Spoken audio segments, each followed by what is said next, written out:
ආයිබෝන් මිතුරනි, අද අපි හයිපර්සොනික් අන්තර්මහාද්වීපික බැලිස්ටික් මිසයිල් ගැන විස්තර ටිකක් හොයලා බලමු. අපි යමු වීඩියෝ එකට.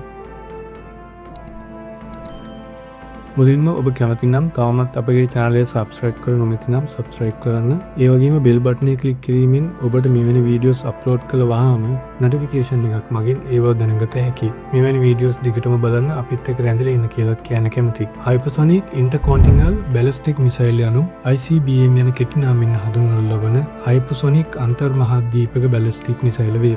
එය අනාගත පරම්පරාවේ උපාය මාර්ගික මිසයිලයක් වන අතර සාම්ප්‍රදායික ICBM එනම් අන්තර්මහාද්වීපික බැලිස්ටික් මිසයිල් වල පරාසය සහ විනාශකාරී හැකියාවන් වැඩි දියුණු කරන ලද මිසයිල් වර්ගයකි. හයිපර්සොනික් යනු ශබ්දයේ වේගයෙන් කීප ගුණයක වේගයෙන් ගමන් කළ හැකි යන අර්ථ ගෙනීමට යොදා ගන්නා වචනයකි. ඒ අනුව සාම්ප්‍රදායික අන්තර්මහාද්වීපික බැලිස්ටික් මිසයිල් වලට වඩා මෙම මිසයිල් කීප ගුණයකින් වේගවත් විය.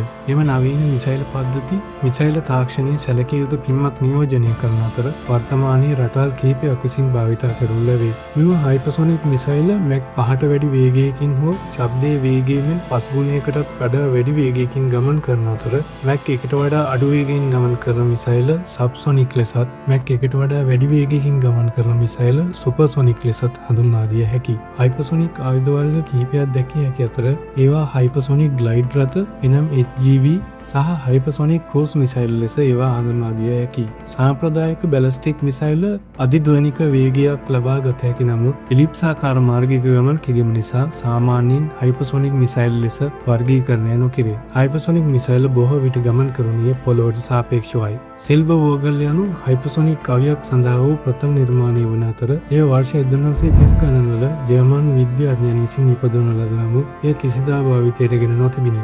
ASALM එනම් Advanced Strategic Air Launch Missile යනු වර්ෂ 1970 ගණන්වල අගභාගයේදී එක්සත් ජනපද ගුවන් හමුදාව සඳහා සංවර්ධනය කරන ලද මධ්‍යම දුර උපාය මාර්ගික මිසයිල් වැඩසටහනකි. මිසයිලය සංවර්ධනය කිරීමේදී ප්‍රචාරණ පද්ධති පරීක්ෂා කිරීමේ අධීර කරා ළඟා වූ අතර වර්ෂ 1980 දී ව්‍යාපෘති අවලංගු කිරීමට පෙර මැක් 5.5ක වේගයක් ලබාගෙන තිබිණි. 2020 දී රුසියානු යුක්‍රේන ආක්‍රමණයේදී රුසියාව විසින් හයිපර්සොනික් මිසයිල් සටන් සඳහා යොදාගත් අයුරු දක්නට ලැබිණි. ක්‍රෙම්ලිනය විසින් ඔවුන් සතුව පවතින නව හයිපර්සොනික් කවි ඕනෑම විදේශීය මිසයිල් ආරක්ෂණ පද්ධතියක් ජයගත හැකියයි කියනු ලබන අතර රුසියානු හයිපර්සොනික් මිසයිල් රාශියක් 2023 ජනවාරි මාසයේදී කියව් හිදී දියත් කරන ලදී. හයිපර්සොනික් ICBM මිසයිල් පද්ධතිවල කිලෝමීටර් 5500කට වැඩි පරාසයක් ලබාගත හැකියි. මිසයිල් ආරක්ෂණ වගහැරීම සඳහා පියාසර කිරීමේදී පොළොවට සාපේක්ෂව ගමන් කිරීම සහ ගමන්පත ක්ෂණිකව වෙනස් කිරීම වැනි හැසිරීම් වලට දැකිය හැකියි.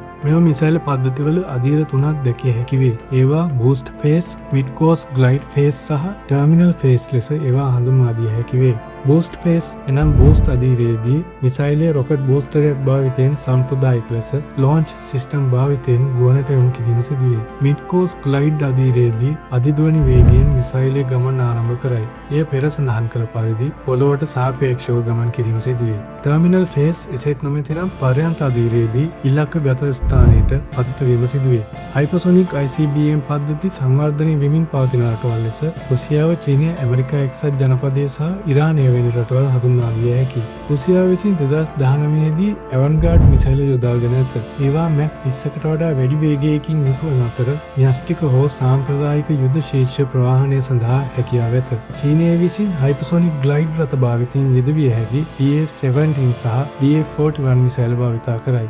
එක්සත් ජනපදය තවමත් හයිපර්සොනික් ICBM යොදවා නැති නමුත් LRHW, CHGB, HACM සහ ARRW වැනි ව්‍යාපෘති ගණනාවක් ආරම්භ කර ඇත.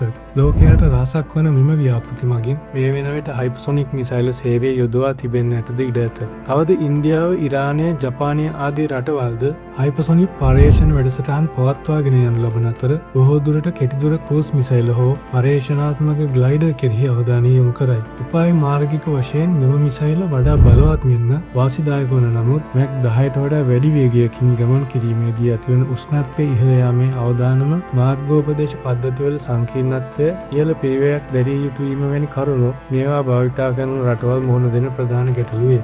අවසාන වශයෙන් හයිපසොනික් ICBM යනු පරාජය කළ නොහැකි අවිල් ලෙස හඳුන්වා දිය හැකි අතර මෙම පද්ධති පවතින රටවල් යුද ශක්තියින් පොහොසත් සහ ශක්තිමත් රටවල් බව අවිවාදයෙන් යුතුවම පිළිගත යුතුව ඇත. තවත් දිනක මෙවන් වීඩියෝයකින් හමුවන තෙක් අදට මෙම වීඩියෝ අවසන් කරන අතර මේ වෙනකන් අපගේ channel එක ඔබ subscribe කර නොමැති නම් subscribe කර bell button එක click කිරීමට අපි ඔබට ආරාධනා කරමු. ඉමින්ම like කරන්න අපේ වීඩියෝස් වලට comment කරන්න, share කරන්න. නැවත දවසක මෙවන් වීඩියෝ එකකින් හමු වෙනතුරු ඔබට ජය වේවා.